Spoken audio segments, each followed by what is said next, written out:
اس خصوصی جائزے میں خوش آمدید۔ آج ہم جموں و کشمیر کے قدیم اور وسطی دور کی تاریخ کی گہرائیوں میں اتر رہے ہیں۔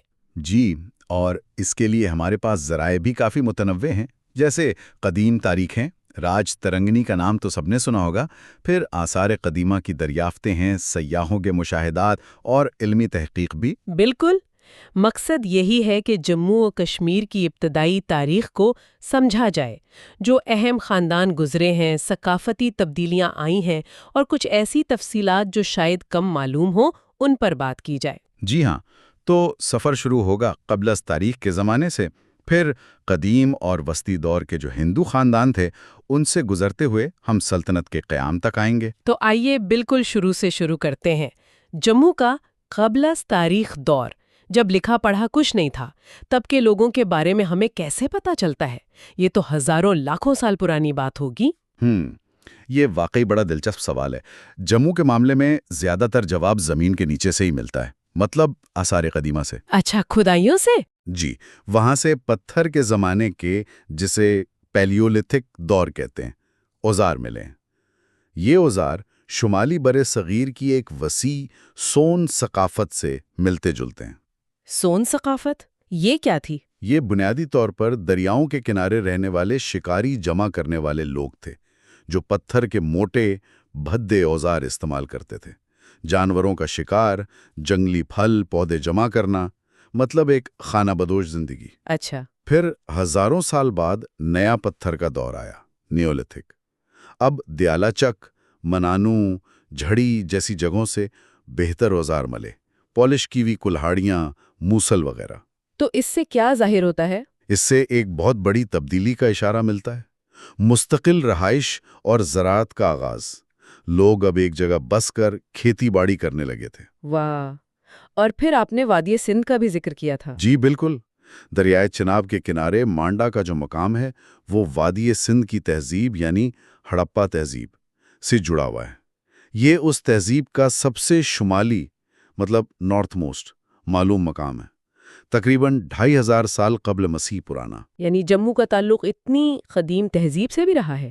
جی ہاں، اور پھر امبران سے بدھ مت کی ایک خانقاہ کے آثار بھی ملے ہیں، جو پہلی صدی قبل مسیح سے لے کر چوتھی پانچویں صدی عیسوی تک آباد رہی۔ تو یہ سب ملا کر دیکھیں تو پتہ چلتا ہے کہ جموں کا خطہ کوئی الگ تھلگ جزیرہ نہیں تھا، بلکہ قدیم زمانے سے ہی بر صغیر کی بڑی ثقافتی اور تہذیبی لہروں کا حصہ رہا ہے۔ یہ تو واقعی حیران کن ہے کہ جموں میں انسانی موجودگی کی جڑیں کتنی گہری ہیں۔ اچھا، اب ذرا کشمیر کی طرف آتے ہیں۔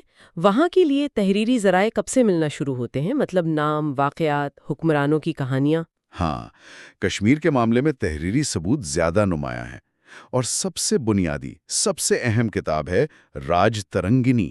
راج ترنگنی، اس کا نام تو بہت سنا ہے۔ جی، یہ سنسکرت میں لکھی گئی ایک منظوم تاریخ ہے جسے 12ویں صدی میں کلہن نامی ایک کشمیری پنڈت نے لکھا۔ یہ ہمیں تقریباً 7ویں صدی سے لے کر کلہن کے اپنے زمانے یعنی 11ویں صدی کے وسط تک کشمیر کی تاریخ بتاتی ہے۔ تو کیا یہ ایک مستند تاریخ سمجھی جاتی ہے؟ دیکھیں، کچھ مورخین اسے قدیم ہندوستان کی واحد حقیقی تاریخی کتاب مانتے ہیں، کیونکہ یہ واقعات کو ترتیب سے بیان کرتی ہے۔ لیکن خاص طور پر شروع کے ادوار کے لیے کلہن نے بھی پہلے سے موجود روایات اور قصوں کا سہارا لیا ہے، تو اس میں خاص کر پہلے بادشاہوں کے ذکر میں تاریخی حقائق اور افسانوی رنگت وہ ملے جلے ہیں۔ اچھا، مطلب احتیاط کی ضرورت ہے۔ بالکل، لیکن کلہن کے بعد بھی یہ سلسلہ جاری رہا۔ جو ناراجا، سریواسا، پرجنا بھٹ نے اسی طرز پر تاریخ کو آگے بڑھایا۔ اور راج ترنگنی کے علاوہ؟ ان سنسکرت تواریخ کے علاوہ بعد میں فارسی میں لکھی گئی تاریخیں ہیں، جیسے تواریخ کشمیر۔ پھر غیر ملکی سیاحوں کے سفر نامے بہت اہم ہیں، جیسے چین سے ہیون سونگ آئے 7ویں صدی میں، اوکونگ آئے 8ویں میں، اور 11ویں صدی میں عظیم عالم البیرونی نے بھی کشمیر کا ذکر کیا ہے۔ ان کے علاوہ آثار قدیمہ، خاص طور پر سکے اور کشمیر کی اپنی لوک کہانیاں بھی تاریخ کی تصویر مکمل کرتی ہیں۔ اور ہاں، جیسے جموں کے لیے راج درشنی کا ذکر ہوا، وہ اس علاقے کا اپنا نقطہ نظر دیتی ہے۔ صحیح۔ تو راج ترنگنی ہمیں کشمیر کے ابتدائی حکمرانوں کے بارے میں کیا بتاتی ہے؟ کون تھے وہ لوگ جنہوں نے کشمیر کو ایک پہچان دی؟ راج ترنگینی میں کارکوٹا خاندان سے پہلے بھی کچھ نام آتے ہیں، جیسے اشوک کا اثر و رسوخ یا ہن حملہ ور مہرولہ کی حکمرانی کا ذکر۔ لیکن کشمیر کی تاریخ کا ایک اہم اور شاندار باب شروع ہوتا ہے کارکوٹا خاندان سے۔ کارکوٹا خاندان؟ جی ہاں، اس کی بنیاد ساتھی اور یہ خاندان تقریباً 625 سے 855 عیسوی تک، یعنی 200 سال سے زیادہ عرصے تک کشمیر پر حکمران رہا۔ اور اسی خاندان میں وہ مشہور بادشاہ ہوئے ہیں نا، للت آدتیہ، جن کا نام آتے ہی ایک شان و شوکت کا تصور آتا ہے، لیکن کچھ تنازعات بھی جڑے ہیں۔ بالکل صحیح پہچانا آپ نے۔ للت آدتیہ مکتا پیر تقریباً 724 سے 760 عیسوی بلا شبہ کارکوٹا خاندان کے سب سے مشہور اور طاقتور حکمران تھے۔ ان کی شہرت صرف راج ترنگینی تک نہیں ہے، چین کے تانگ خاندان کی تاریخوں میں بھی ان کا ذکر موتو کے نام سے ہے، اور البیرونی نے بھی انہیں متائی کہا ہے۔ اچھا، چینی تاریخ میں بھی؟ جی، کلہن تو انہیں ایک عظیم فاتح، تقریباً دنیا فتح کرنے والا بنا کر پیش کرتا ہے۔ لمبی چوڑی فتوحات کی فہرست ہے۔ قنوج کے طاقتور بادشاہ یشو ورمن پر فتح، پھر مشرق میں بنگال، جنوب میں کرناٹک، مغرب میں گجرات، شمال میں تبت اور وسطی ایشیا تک مہمات کا ذکر ہے۔ واو، یہ تو بہت وسیع علاقہ ہے۔ ہاں، لیکن یہیں سے بحث شروع ہوتی ہے۔ جدید مورخین جیسے ایم اے اسٹین یشو ورمن والی فتح کو تو شاید مان لیں، لیکن باقی دعووں کو کلہن کی مبالغہ آرائی سمجھتے ہیں۔ اچھا، تو یہ سب سچ نہیں؟ کہنا مشکل ہے۔ کچھ مورخین جیسے ہرمن گوائٹس نے ان دعووں کو اس وقت کے حالات میں سمجھنے کی کوشش کی ہے، لیکن پھر ٹینسن سین جیسے مورخین چینی ذرائع کی بنیاد پر بالکل الٹ بات کرتے ہیں۔ وہ کہتے ہیں کہ للت آدتیہ تو طاقتور تبتی سلطنت کے خلاف چین کے تانگ شہنشاہ سے مدد مانگ رہے تھے اور خود کو اس کا ماتحت بتا رہے تھے۔ ارے، یہ تو بالکل مختلف تصویر ہے۔ جی، تو یہ دنیا فتح کرنے والے کی تصویر تھوڑی پیچیدہ ہے، لیکن ان فوجی دعووں سے ہٹ کر یہ بات یقینی ہے کہ للت آدتیہ فنون، علم اور تعمیرات کے بہت بڑے سرپرست تھے۔ اچھا، جیسے؟ انہوں نے پریہاسپور نام کا شاندار دارالحکومت بسایا، بہت سے مندر بنوائے، جن میں سب سے مشہور اور متاثر کن مارٹنڈ کا سوریہ مندر ہے۔ وہ آج بھی کشمیری فن تعمیر کا شاہکار ہے۔ مارٹنڈ کا سوریہ مندر، میں نے اس کی تصویریں دیکھی ہیں، واقعی شاندار ہیں۔ جی، اور وہ مذہبی طور پر بھی روادار تھے۔ ویشنو مت، بدھ مت، شیو مت، سب کی سرپرستی کی۔ کنوج سے علماء کو بلوایا، جیسے اتری گپت۔ ایک چنکن نامی ماہر کا بھی ذکر ہے، جو شاید تخارستان یا چین سے تھے۔ کلہن انہیں جادوگر کہتا ہے، کچھ لوگ فوجی ماہر سمجھتے ہیں۔ تو ایک ایسی شخصیت جو فوجی طاقت، ثقافت، مذہب، سب کا امتزاج تھی، لیکن جس کی اصل فتوحات پر بحث ہے، واقعی دلچسپ۔ اچھا، کارکوٹا خاندان کے بعد کیا ہوا؟ کیا وہ معیار برقرار رہا؟ نہیں، کارکوٹا خاندان کے آخری حکمران کمزور نکلے۔ ریاست میں اندرونی مسائل بڑھ گئے۔ اس صورتحال میں 855 عیسوی کے آس پاس انتی ورمن نامی ایک بااثر شخص نے تخت سنبھالا اور اتپل خاندان کی بنیاد رکھی۔ یہ خاندان تقریباً 1003 عیسوی تک رہا۔ اتپل خاندان؟ تو انتی ورمن کیسے حکمران تھے؟ انتی ورمن 855 سے 883 عیسوی کا دور للت آدتیہ سے کافی الگ تھا۔ انہوں نے لڑائی جھگڑوں سے پرہیز کیا اور ساری توجہ ریاست کے اندرونی استحکام اور معاشی خوشحالی پر لگائی۔ یہ تو اچھی بات ہے۔ جی، اور ان کا سب سے بڑا کارنامہ جو آج تک یاد کیا جاتا ہے، وہ ان کے قابل وزیر اور انجینئر سویا یا سورا کی مدد سے آبپاشی کے نظام میں انقلاب لانا تھا۔ آبپاشی مطلب نہریں وغیرہ؟ جی ہاں، سویا نے دریائے جیلم کے بہاؤ کو قابو کیا، سیلابوں کو روکا، دلدلی زمینوں کو قابل کاشت بنایا، نہروں کا جال بچھایا۔ اس سے کشمیر کی زرعی پیداوار بہت بڑھ گئی اور کہا جاتا ہے کہ قحط ختم ہو گئے۔ یہ ایک حکمران کی طرف سے عوام کی بھلائی پر توجہ کی بہترین مثال ہے۔ واقعی یہ تو بہت اہم کام ہے۔ انتی ورمن نے اپنے نام پر انتی پور قصبہ بھی بسایا اور وہاں شیو اور وشنو کے خوبصورت مندر بھی بنوائے، جن کی کھنڈرات آج بھی موجود ہیں۔ لیکن یہ دور بھی ہمیشہ نہیں رہا ہوگا نا؟ نہیں، ان کے جانشین شنکر ورمن 883-902 عیسوی نے پھر سے فوجی مہم جوئی شروع کر دی، جس سے خزانے پر بوجھ پڑا، ٹیکس بڑھے اور ان کے بعد آنے والے حکمران زیادہ تر کمزور تھے، تو ریاست پھر سے عدم استحکام کی طرف جانے لگی۔ تو کشمیر میں یہ طاقتور خاندان آ رہے تھے، جا رہے تھے، کبھی عروج، کبھی زوال۔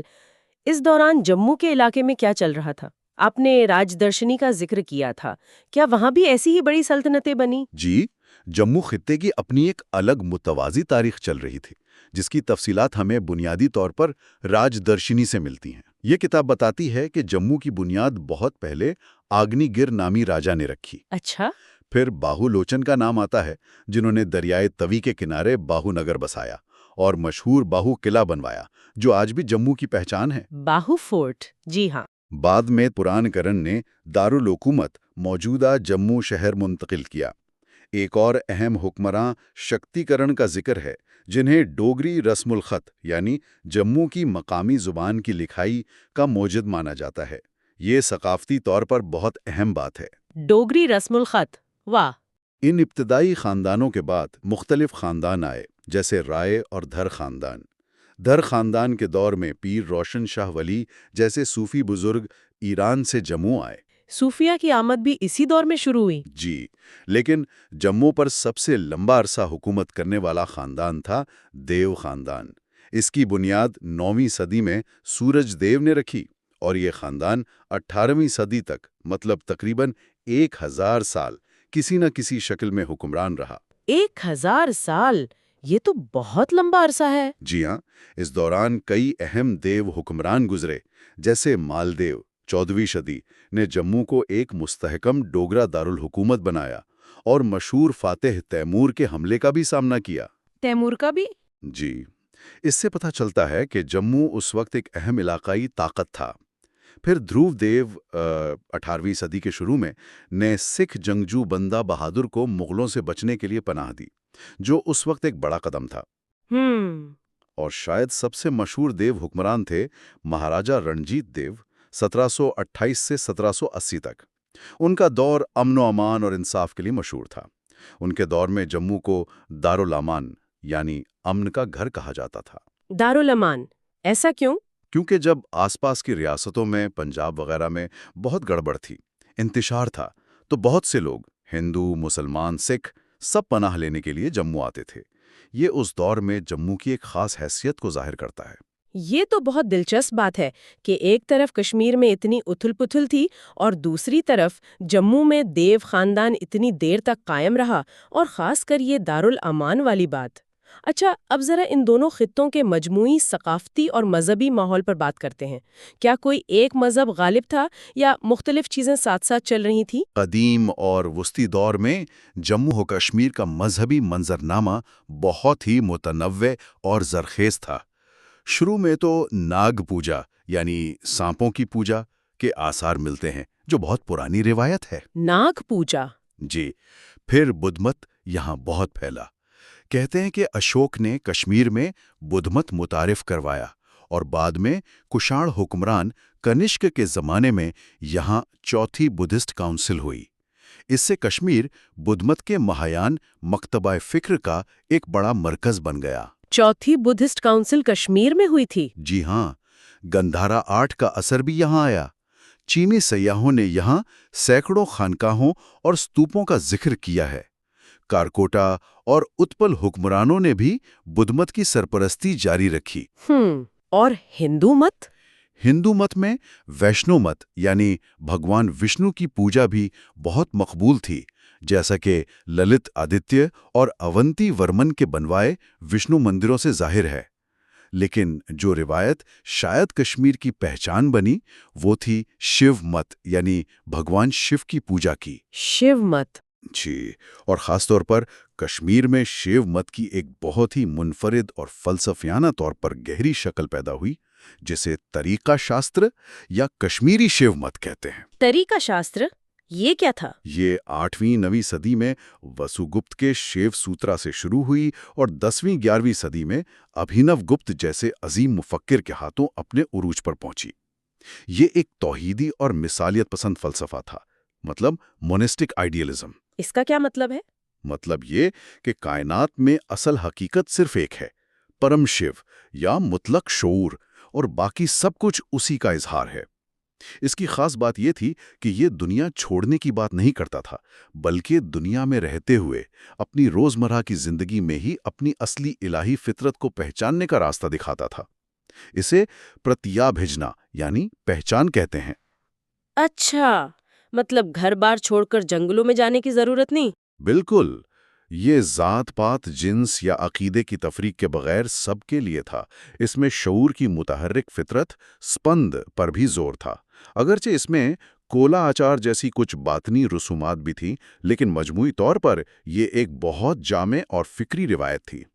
کہتے ہیں کہ ابھینو گپت کا بہترین کام ملکہ ددھا کے زمانے میں ہوا۔ آپ نے پھر ملکہ ددھا کا ذکر کیا، تو اتپل خاندان کے بعد حالات باقی پیچیدہ ہو گئے ہوں گے، اور ایک خاتون کا حکمران بننا، وہ بھی اس زمانے میں، یہ تو بہت ہی غیر معمولی بات لگتی ہے۔ جی ہاں، اتپل خاندان کے زوال کے بعد کشمیر میں پھر سے سیاسی افراتفری کا دور آیا۔ اقتدار کی جنگ، سازشیں، کمزور حکمران۔ اسی ماحول میں ایک بہت ہی غیر معمولی شخصیت سامنے آئی، ملکہ ددھا۔ تو یہ کون تھی؟ وہ لوہارا، آج کا پونچھ کا علاقہ، کے راجا کی بیٹی تھیں، اور ان کی شادی اتپل خاندان کے راجا کشیم گپت سے ہوئی تھی، جو 950 سے 958 عیسوی تک حکمران رہے۔ کشیم گپت تو کمزور تھے، اصل طاقت ددھا کے ہاتھ میں ہی تھی۔ اچھا۔ شوہر کی موت کے بعد وہ پہلے اپنے بیٹے پھر پوتوں کی نائب السلطنت بنے، لیکن حکمرانی دراصل وہی کر رہی تھیں۔ آخرکار 980 عیسوی میں انہوں نے سب مرد وارثوں کو ہٹا کر خود اقتدار سنبھال لیا، اور 1003 عیسوی تک یعنی 23 سال خود ملکہ کے طور پر حکمرانی کی۔ 23 سال؟ یہ تو لمبا عرصہ ہے۔ وہ کیسے حکمران تھیں؟ کلہن انہیں بہت ذہین اور سیاسی طور پر شاطر بتاتا ہے، لیکن ساتھ ہی بے رحم، سازشی اور اقتدار کی بھوکی بھی۔ کہا جاتا ہے کہ انہوں نے اپنی حکومت بچانے کے لیے وزیروں، جنرلوں، یہاں تک کہ اپنے پوتوں تک کو مروا دیا۔ اوہ! اسی وجہ سے کچھ لوگ انہیں کشمیر کی کیتھرین بھی کہتے ہیں، روس کی ملکہ کیتھرین دی گریٹ کی طرح، جو ذہانت اور بے رحمی دونوں کے لیے مشہور تھیں۔ لیکن ان سب باتوں کے باوجود یہ تو ماننا پڑے گا کہ اس زمانے کے مردانہ معاشرے میں ایک عورت کا اتنی کامیابی سے اتنے عرصے تک حکومت کرنا ایک غیر معمولی کارنامہ تھا، اور ان کی سیاسی اہمیت بہت زیادہ ہے۔ واقعی ایک طاقتور اور بہت پیچیدہ کردار۔ تو ان کی حکمرانی کیسے ختم ہوئی، اور ان کے بعد کیا ہوا کہ یہ قدیم اور وسطی ہندو خاندانوں کا دور ختم ہو گیا؟ ملکہ ددھا نے اپنی موت سے پہلے اقتدار اپنے بھتیجے سنگرام راجا کو سونپ دیا، جو خود بھی لوہارا شاہی خاندان سے تھے۔ اس طرح 1003 عیسوی میں کشمیر میں لوہارا خاندان کی باقاعدہ حکومت شروع ہوئی، جو 1320 عیسوی تک چلی۔ یہ بھی کافی لمبا عرصہ ہے، 300 سال سے زیادہ۔ جی، لیکن کلہن کے مطابق اس خاندان کے زیادہ تر حکمران نااہل، عیاش اور ظالم تھے۔ ان کا دور اندرونی خلفشار، بغاوتوں، کرپشن اور لوٹ مار سے بھرا رہا۔ مطلب زوال کا دور؟ ایک طرح سے جی۔ سنگرام راجا نے شروع میں پنجاب کے ہندو شاہی حکمرانوں کی مدد کی تھی، محمود غزنوی کے خلاف، لیکن مجموعی طور پر لوہارا دور کشمیر کے لیے اچھا ثابت نہیں ہوا۔ کمزور حکمراں، درباری سازشیں، عوام میں بے چینی، اس سب نے ریاست کو اندر سے کھوکھلا کر دیا۔ تو پھر خاتمہ کیسے ہوا؟ آخرکار 1320 میں آخری لوہارا حکمران کے قتل کے بعد جو خلا پیدا ہوا، اس میں شاہ میر نامی ایک مہمجو نے، جو شاید سوات یا قریبی علاقے سے آئے تھے اور پہلے ریاستی ملازمت میں تھے، اقتدار پر قبضہ کر لیا۔ شاہ میر؟ جی، انہوں نے سلطان شمس الدین کا لقب اختیار کیا اور کشمیر میں ایک نئی مسلم سلطنت کی بنیاد رکھی۔ یہ واقعہ کشمیر میں قدیم اور وسطی دور کے ہندو شاہی خاندانوں کے لمبے سلسلے کے خاتمے اور ایک نئے باب کے آغاز کی علامت ہے۔ یہ بھی یاد رکھنا چاہیے کہ ان ادوار کی تاریخوں میں مختلف ذرائع میں تھوڑا بہت فرق مل سکتا ہے، جو تاریخ کی تحقیق کی پیچیدگی کو ظاہر کرتا ہے۔ کیا شاندار سفر رہا ہے یہ، جموں میں پتھر کے اوزاروں سے شروع کر کے کشمیر میں للت آدتیہ کے عظیم الشان مندروں اور اونتی ورمن کی نہروں تک، پھر شیو مت کے گہرے فلسفے سے گزر کر ملکہ ددھا کی پیچیدہ حکمرانی کا جائزہ لیا، اور اب ہم اس موڑ پر پہنچے ہیں جہاں کشمیر کی تاریخ میں ایک نیا دور شروع ہوتا ہے۔ بالکل، اگر ہم اس ساری گفتگو کے اہم نکات کو دیکھیں تو پہلا، جموں و کشمیر کی تاریخ بہت پرانی، گہری اور تہدار ہے۔